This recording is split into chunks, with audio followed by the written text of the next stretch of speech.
Apo. Mga kababayan, on March 11, 2025, former President Rodrigo Roa Duterte was forcibly taken by the Philippine National Police upon his arrival at the Ninoy Aquino International Airport. He was brought to Villamor Air Base, a military air base, detained for nearly 12 hours, and then flown out of the country on a private jet to The Hague, all allegedly because of a warrant issued by the International Criminal Court. This was patently an illegal arrest. This constitutes extraordinary rendition.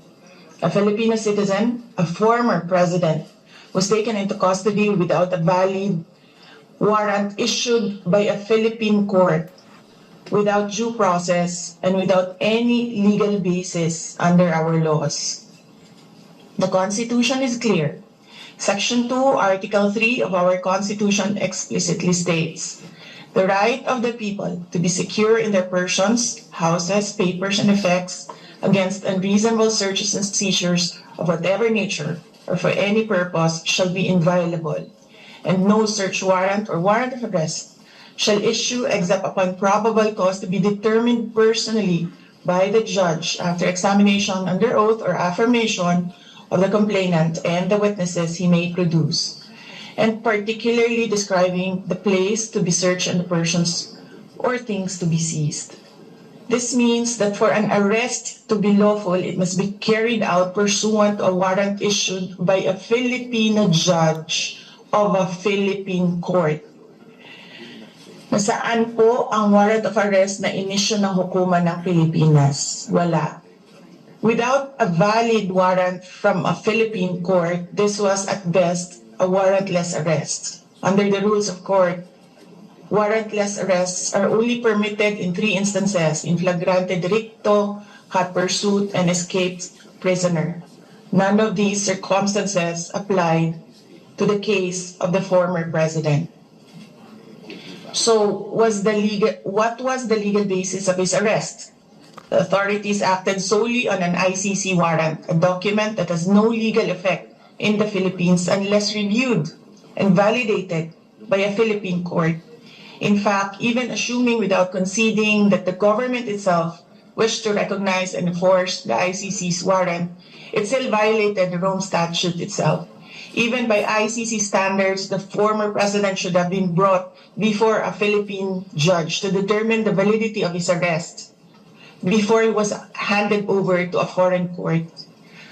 Under Article 59 of the Rome Statute, a state party which has received a request for arrest and surrender shall immediately take steps to arrest the person in question in accordance with its laws and the provisions of Part 9, and shall bring that person before the competent judicial authority in that state.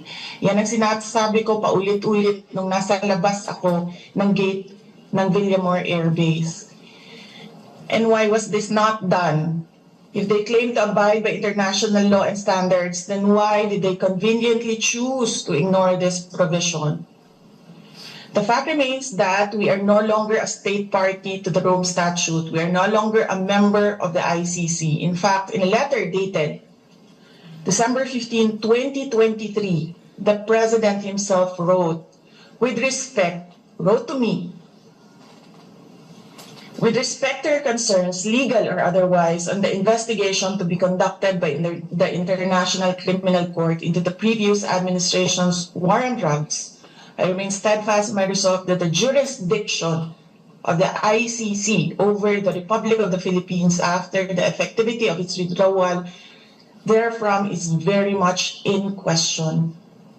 To this end, this government will not assist the ICC in any way, shape, or form. So if the government itself has declared non-cooperation with the ICC, why did the PNP violate this very policy and enforce a foreign warrant? Even granting for the sake of argument that we have some duty to cooperate with either the ICC or Interpol, does that duty override the fundamental rights of every Filipino enshrined in our Constitution?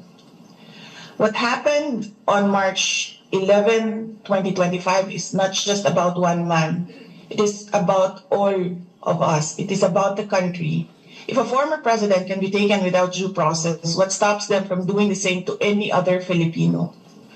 Therefore, we must dare to ask more questions. Under whose authority did the PNP act? Why did they enforce a foreign warrant without a Philippine court order? Why didn't they at least bring PRRD before a judge, as required by the Rome Statute itself? Even more disturbing is the silence of the armed forces of the Philippines. Why did the AFP stand idly by while a former commander-in-chief was taken from a military base under questionable circumstances? How could they allow a foreign tribunal to override on our constitutional guarantees? We have now lost a former president. I pray that we do not lose the country next.